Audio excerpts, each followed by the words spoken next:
Soyez donc les bienvenus pour ce 26e temps biblique ici dans Rouen depuis le début de l'année, où je vous propose de réfléchir ensemble à partir de ce texte des Actes des Apôtres, en cette veille de l'Ascension, à partir donc avec 2 chapitres simplement, l'Ascension et puis un autre thème qui sera de disciples à apôtres, les deux étant forcément très, très en relation.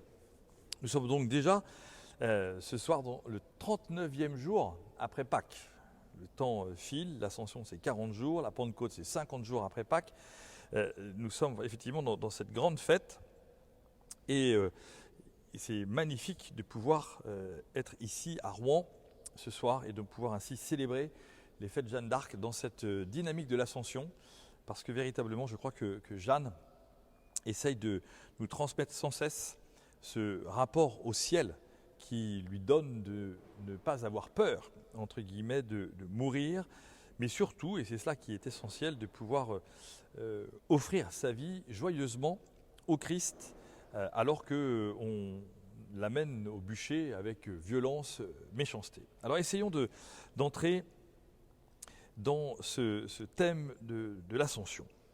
On vient d'entendre donc la première lecture du jeudi de l'Ascension, qui est la première page du 2e livre de Saint Luc, qui dit ainsi, vous l'avez entendu comme moi, cher Théophile, dans mon premier livre, j'ai parlé de tout ce que Jésus a fait et enseigné depuis le moment où il commença, jusqu'au jour où il fut enlevé au ciel par donc l'Esprit Saint.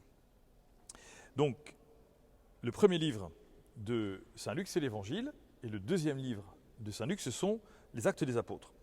Et comme on le voit, eh bien, Luc donc, écrit une lettre à Théophile. Théophile, ça veut dire celui qui aime Dieu.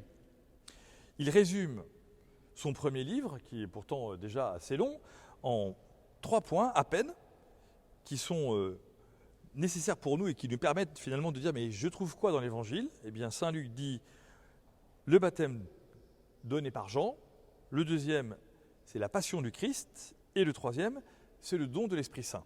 Donc on a effectivement ici ces 3 points majeurs qui nous permettent de dire, ah bah oui, le baptême par Jean, c'est donc passage de l'Ancien Testament au Nouveau Testament, le baptême de conversion qui existait déjà, mais qui du coup est repris et transformé par Jésus avec le Père qui lui dit, celui-ci est mon Fils bien-aimé, écoutez-le, la passion du Christ qui est donc le lieu du salut, le temps de la mort et de la résurrection du Christ, et puis le don de l'Esprit Saint, qui est le chapitre 2 du livre des Actes des Apôtres, avec les apôtres qui reçoivent donc cet esprit, cette promesse faite par le Christ de recevoir une force qui vient d'en haut. Et puis, forcément, comme à chaque fois dans les évangiles, et ici dans cette première page du livre des Actes des Apôtres, eh bien, nous avons les apôtres qui sont à côté de la plaque. Parce que Jésus leur dit, je vais vous envoyer une force qui viendra d'en haut, l'Esprit Saint, qui vous enseignera tout, et les apôtres disent à Jésus, mais quand vas-tu restaurer le royaume en Israël ? Finalement, cela veut dire que, encore et toujours, il y a ce drame de l'incompréhension entre le plan de Dieu et ce que les hommes pensent que Dieu pourrait faire pour eux. Et donc toute notre vie spirituelle repose sur ce lien entre l'adéquation entre le plan de Dieu et ce que les hommes peuvent faire ou veulent faire, et du coup, cette incompréhension permanente que nous avons. Donc ne soyons pas surpris que bien de nos contemporains ne comprennent pas et que nous-mêmes, nous puissions parfois être un peu désabusés, désarçonnés par ce fameux plan de Dieu. Parce que, en vérité, le point, cependant, il faut l'entendre, il ne change jamais et il continue toujours au long des siècles depuis la résurrection du Christ. En fait, cette question du royaume d'Israël pose la question de l'indépendance des croyants par rapport au pouvoir politique. Et peut-être même, pour les apôtres ce soir, d'une puissance territoriale. Finalement, Jésus va répondre pour ceux qui aiment Dieu, pour les théophiles. Et donc, la réponse de Jésus, c'est « Le royaume de Dieu est-il de ce temps ?» Et effectivement, Jésus directement va répondre précisément sur le temps. Vous l'avez vu comme moi. Il ne vous appartient pas de connaître les temps et les moments que le Père a fixés de sa propre autorité. C'est donc que le temps du royaume, c'est le temps de Dieu, et c'est l'autorité de Dieu. Alors Jésus nous dit, ne vous occupez pas de cela. Voici encore et toujours la grande liberté du Christ, l'enseignement constant que l'on voit dans tous les évangiles, qui se résume à « rendez à César ce qui est à César et à Dieu ce qui est à Dieu ». Finalement, l'œuvre du Christ, c'est l'œuvre d'une liberté, de sa liberté. L'enseignement du Christ à l'humanité entière, c'est de pouvoir dire clairement, la politique, c'est le temporel, le ciel, c'est Dieu. Et alors nous, on est entre les deux. Et que nous dit Jésus dans les Actes des Apôtres ? Soyez mes témoins. Et c'est cela qui est très intéressant, c'est que, en fait, il va déplacer les apôtres en leur disant, vous êtes à Jérusalem, vous irez en Judée, puis en Samarie, puis jusqu'aux extrémités de la terre. Donc, nous avons ce soir clairement, dans ce jour de l'Ascension que nous célébrons demain, la mission des apôtres qui est d'être témoins de la mort et de la résurrection du Christ. Et voici que le Christ monte au ciel. Alors essayons de comprendre ce que cela veut dire de monter au ciel. En premier lieu, ça veut dire qu'il y a une fin de la présence terrestre du Christ. Le Christ vient sur la terre pendant un temps donné, dans une circonstance donnée, dans une génération donnée, dans un temps qui est donné, et cela a une fin, cela s'arrête. Vous savez d'ailleurs que l'Église, fort de ce retour du Christ en gloire, assis à la droite du Père, l'Église dit dans son enseignement qu'il n'y a aucune nouveauté ou aucune nouvelle révélation à attendre après l'ascension du Christ. Donc tout est dit dans le mystère du Christ pour l'humanité, du Christ sauveur pour l'humanité, tout est dit depuis l'Annonciation jusqu'à l'Ascension. Donc ces deux dates, si l'on peut dire ainsi, ces deux événements sont les événements qui encadrent l'achèvement de la révélation de Dieu pour l'humanité entière. Nous n'avons pas de révélation nouvelle à attendre. Il n'y a pas quelque chose de nouveau qui va arriver sur la surface de la terre puisque la présence du Christ est finie. Et une fois qu'on a dit cela, ça veut dire que ce départ annonce une nouvelle mission de la part des chrétiens qui est précisément d'annoncer la vie parce que Jésus est vivant. Donc, vous serez mes témoins. De quoi serez-vous témoins ? Non pas de la restauration d'un ordre politique qui nous arrangerait parce que ce serait un ordre politique qui serait favorable aux chrétiens, ou bien simplement de parler du ciel en disant « n'aie pas peur, c'est le ciel que tu attends », mais non, de dire « j'annonce la vie parce que Jésus est vivant ». Cette mission terrestre des chrétiens permet donc de prendre l'axe fondamental du retour du Christ dans la gloire pour juger les vivants et les morts, ce que nous disons dans chaque « Je crois en Dieu ». On ne peut donc pas comprendre l'ascension du Christ sans lier cet épisode avec le jugement dernier. Il y a un temps ouvert, c'est celui de la mission, et ce sens du temps de la mission n'a de perspective que par le jugement définitif de Dieu, par le Christ dans l'Esprit, au retour du Christ dans la gloire. Et c'est la raison pour laquelle les chrétiens ont compris qu'il y avait une urgence, notamment les chrétiens de la première génération, une attente de ce règne définitif. Vous savez quel est le dernier mot de la Bible ? Maranatha, viens Seigneur Jésus.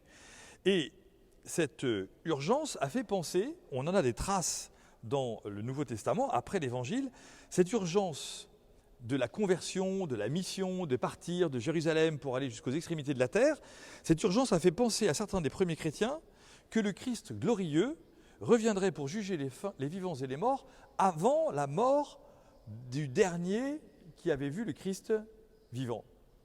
Et donc nous avons comme une espèce de concentré incroyable, très très puissant dans tout le Nouveau Testament, qui dit, puisque le Christ va revenir avant la fin de la première génération chrétienne, dépêchons-nous de convertir tout le monde, sinon ils ne vont pas rentrer assis à la droite du Père.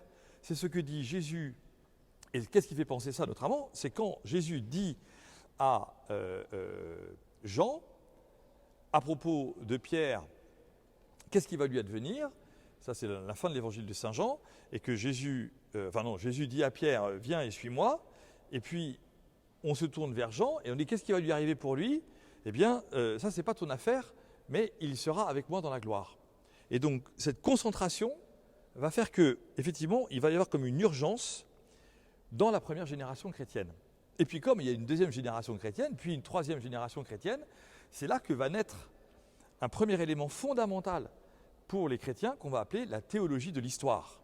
Cette théologie de l'histoire va permettre de mieux comprendre le sens de l'incarnation du Christ dans une génération donnée et comment les chrétiens, après cette première génération, ne devront pas être en souffrance de ne pas avoir vécu avec Jésus, mais devront être dans l'urgence joyeuse d'annoncer le Christ mort et ressuscité.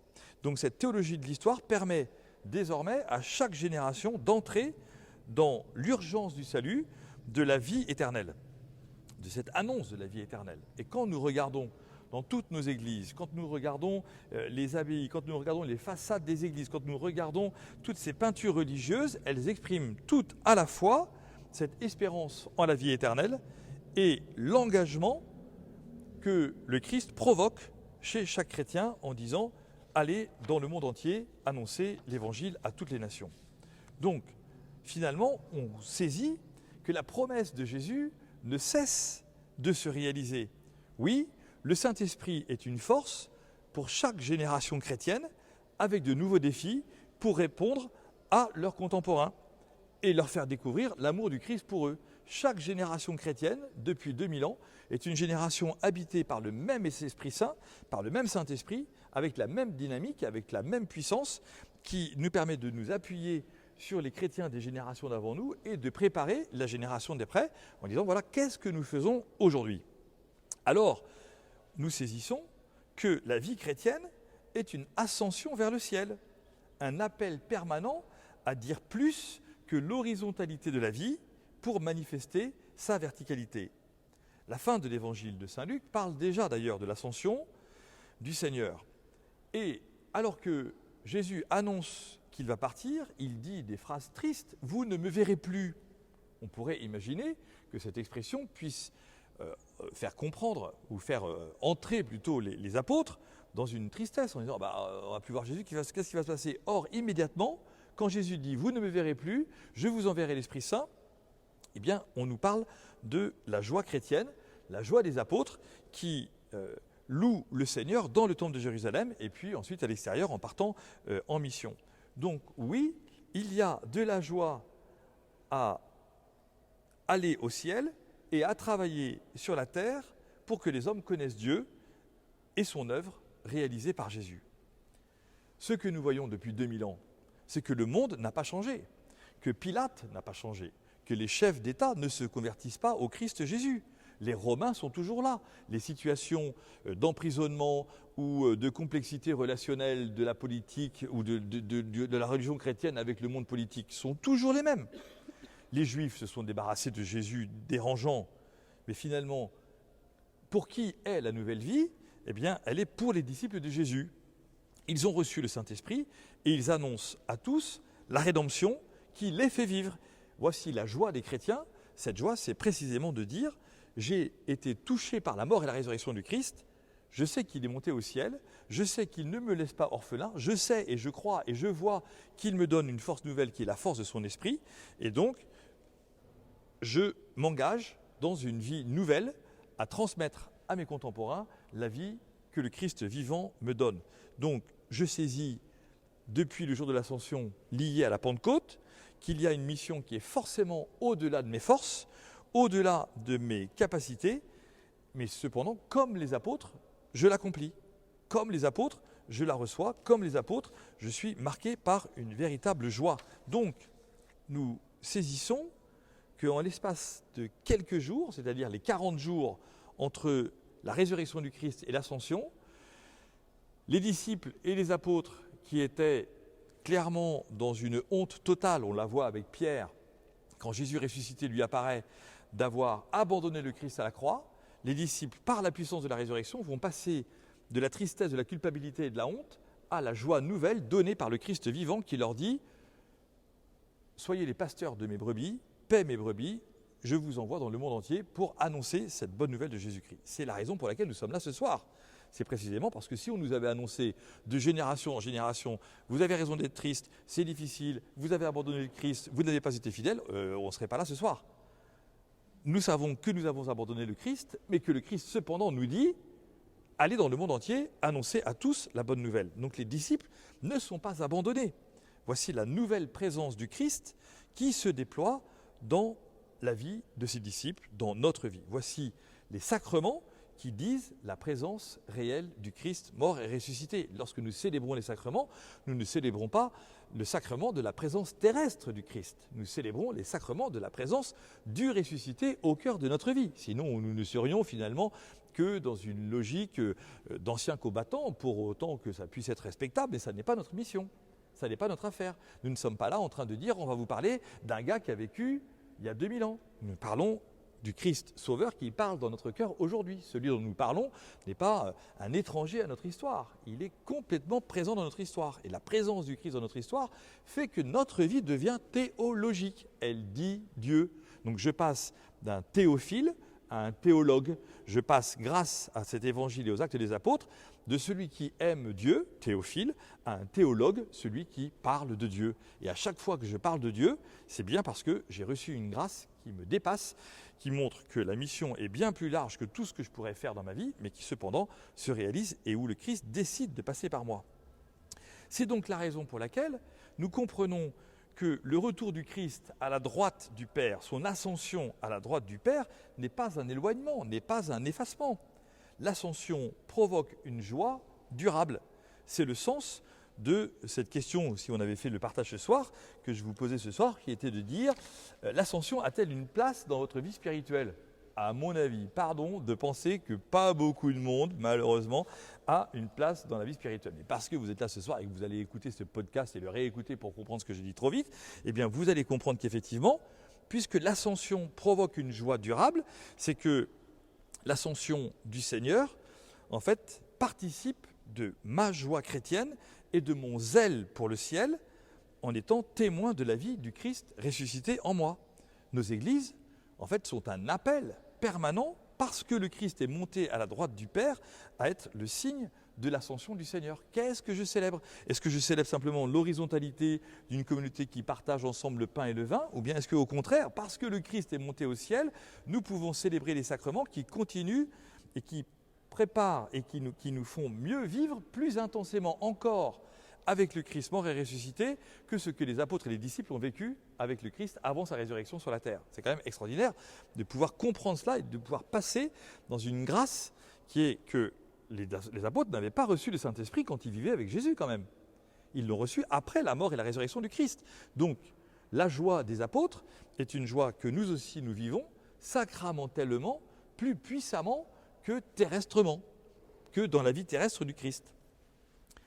Et donc, ce que nous comprenons, c'est que Saint Luc n'a pas eu peur de rapporter cette question de l'enfermement des apôtres. Quand vas-tu restaurer la royauté en Israël ?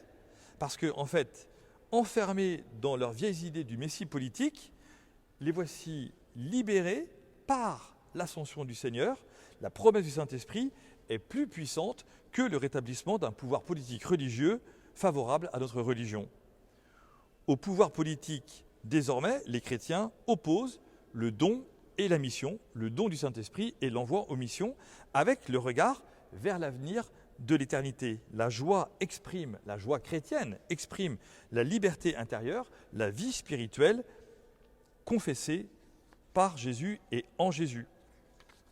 Lorsque nous évoquons Sainte Jeanne d'Arc, nous ne pouvons que comprendre que la joie de Jeanne et le don de sa vie à Dieu est effectivement un don sacramentel. Moi, je suis toujours bouleversé de voir que quand la veille de sa mort, Jeanne est condamnée à mort, relapse, apostate, hérétique, schismatique et sorcière, entre le moment de ce jugement et sa mort, quelques heures plus tard, le même qui a dit que Jeanne n'était pas chrétienne, lui fait porter les sacrements dans sa prison.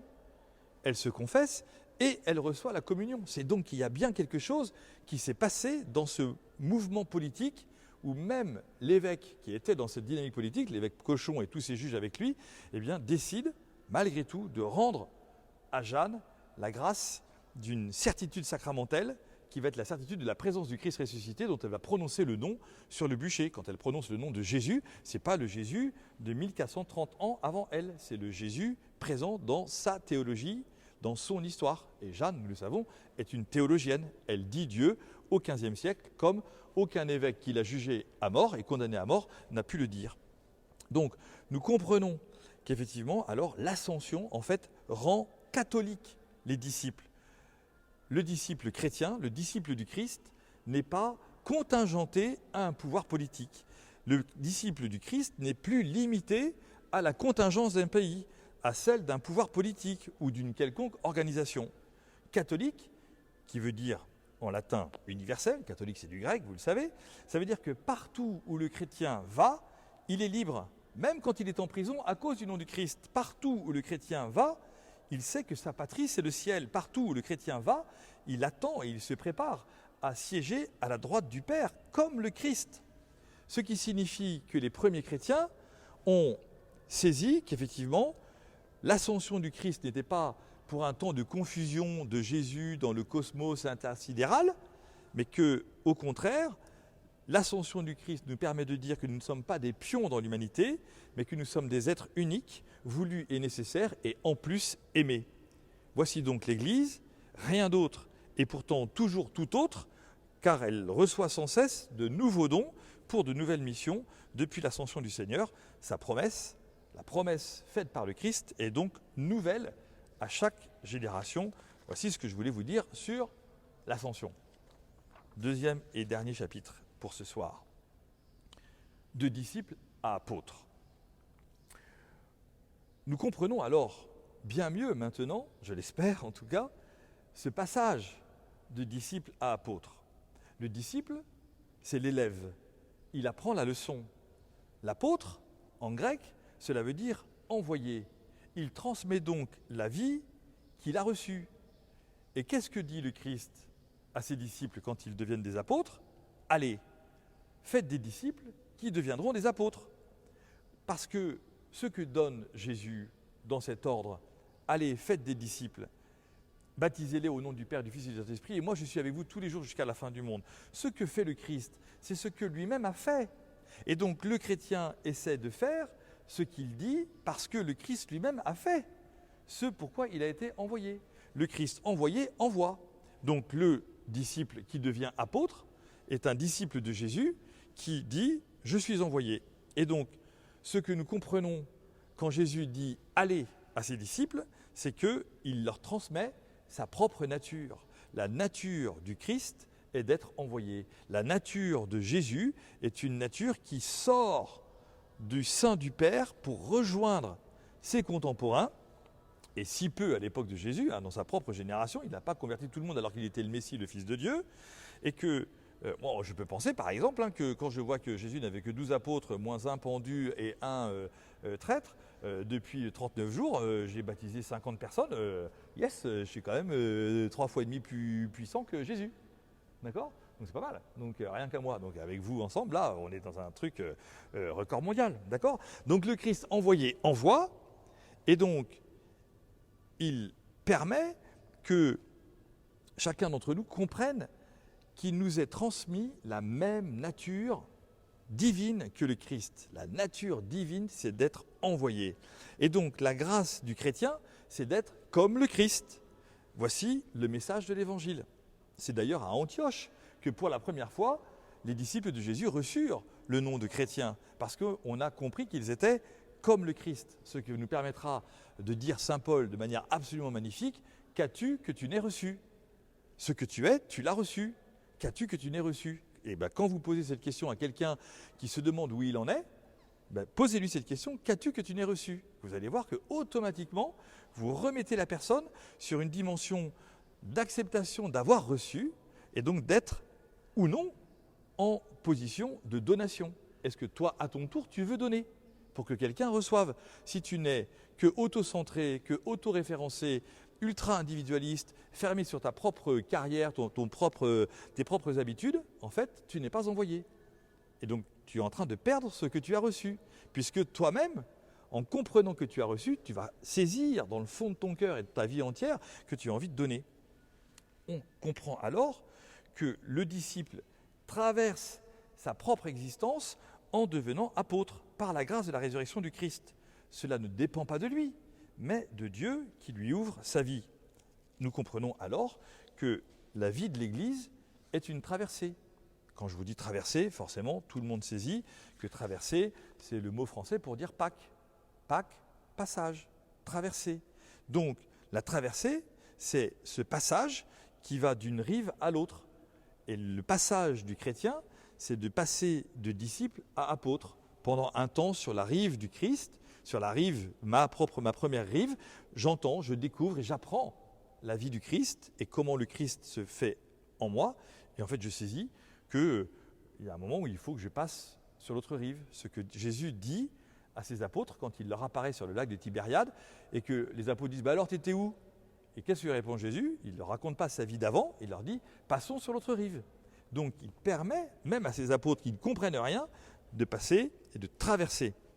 Et c'est là qu'on comprend cette histoire extraordinaire de passer à pied sec.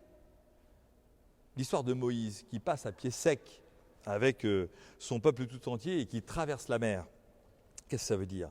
Ça veut dire que le Christ nous donne de comprendre qu'il ne faut pas s'attacher au monde qui est sec, qui est sans irrigation, qui est sans vie, qui n'est finalement que poussière.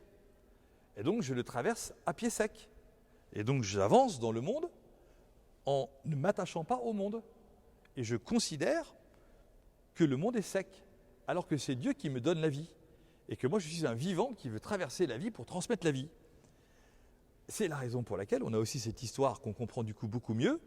Quand Jésus dit « Si les gens ne vous accueillent pas, secouez la poussière de vos pieds et allez dans un autre endroit. » Parce qu'effectivement, nous pouvons, dans certains lieux, quitter ces lieux en disant « Puisque tout est sec et que rien ne veut recevoir la vie, je secoue même cette poussière et je vais ailleurs. » Donc, en quittant les lieux secs ou en passant les lieux secs, je passe de l'esclavage à la liberté, je passe de la mort à la vie, et parce que je reconnais que j'ai reçu la vie nouvelle de Dieu. Voici le temps de l'Église depuis 2000 ans. C'est un temps de passage. Aux yeux du monde, c'est un échec. Aux yeux du monde, c'est une verrue dans l'histoire. Aux yeux du monde, il est grand temps d'en sortir. C'est même une nécessité d'en sortir. C'est l'annonce magnifique faite depuis quelques décennies maintenant avec le New Age. Entrons dans un nouvel âge. Ce nouvel âge va être un âge qui ne sera pas l'âge du christianisme, mais l'âge du monde. L'âge de ce qu'on veut, mais en tout cas pas l'âge de la vie. Résultat, on se fait engloutir. Résultat, on n'arrive même plus à nager et on coule. Exactement comme Pierre, lorsque Jésus lui apparaît en marchant sur les eaux et qui lui dit « Viens ». Quand est-ce que Pierre coule ? Quand il ne regarde plus Jésus. Eh bien, c'est ça aussi l'image de l'Église. Quand Pierre oublie de regarder le Christ, quand il lui dit de marcher sur les eaux, il coule. L'image de l'Église, c'est la même chose. Elle coule quand elle s'occupe de politique, quand elle s'occupe de se placer, d'avoir un rang dans le monde, de se hisser dans les sphères politiques. L'Église, elle coule quand les évêques en France réclament la Légion d'honneur. L'Église, elle coule quand effectivement on se trouve dans des situations qui sont plus humaines et mondaines que spirituelles, parce que dans ces cocktails, on ne parle pas de l'ascension du Christ et encore moins de la vie que le Christ nous a donnée. On essaie de se placer et d'avoir des petites connivences, ou voire de grandes connivences, avec le monde. Et ce qu'on s'aperçoit, c'est que cela ne transforme pas le monde. Par contre, ça le conforte, le monde. Il est bien content de nous voir dans ces sphères politico-mondaines. Parce que lui, il dit quoi, le monde, quand il nous voit ainsi ? Il nous dit, en fait, ils n'y croient pas à la résurrection, puisqu'ils sont avec nous. Qu'est-ce qu'ils viennent faire avec nous ? Il n'y a pas d'ascension, et donc il n'y a pas de vie éternelle. Donc, mangeons et buvons, faisons notre business, parce que demain nous mourrons, et puis que d'autres prendront leur place, mais que puisqu'il n'y a pas de résurrection, puisque ceux-là même qui sont chargés, soi-disant, de porter la grâce de la résurrection au monde, la grâce de la vie au monde, eh bien, ils ne la transmettent pas. La mission de l'Église est une mission apostolique au pied sec. Nous ne sommes pas liés par la poussière du monde qui passe, alors que le Christ est ressuscité d'entre les morts. C'est cela qui donne la joie aux chrétiens. Le Christ est toujours là, alors que le monde, même dans sa dynamique extrêmement riche? Non. Nous n'aimons pas comme le Christ à la manière humaine, mais nous aimons le monde par la mort et la résurrection du Christ. Cette rencontre, c'est donc pour nous toujours un dépassement, toujours une traversée. Et nous reconnaissons alors que ce que nous fait vivre Jésus dans notre monde aujourd'hui, pourquoi est-ce que les parents viennent ce soir pour faire baptiser leur enfant en 2023 ? Pardon ? C'est pas pour être comme le monde, c'est pas pour marcher avec le monde, mais c'est bien précisément parce qu'il y a un nouveau monde, un ordre nouveau qui est réalisé par Jésus, par sa mort et sa résurrection, et que cet ordre est plus accompli que sa propre humanité, et qui appelle notre ordre humain à une dimension nouvelle, qui est celle du passage de la dimension terrestre à celle du ciel. Voici le passage du disciple à l'apôtre. Le disciple va à l'école, l'apôtre va au ciel. Je vous remercie.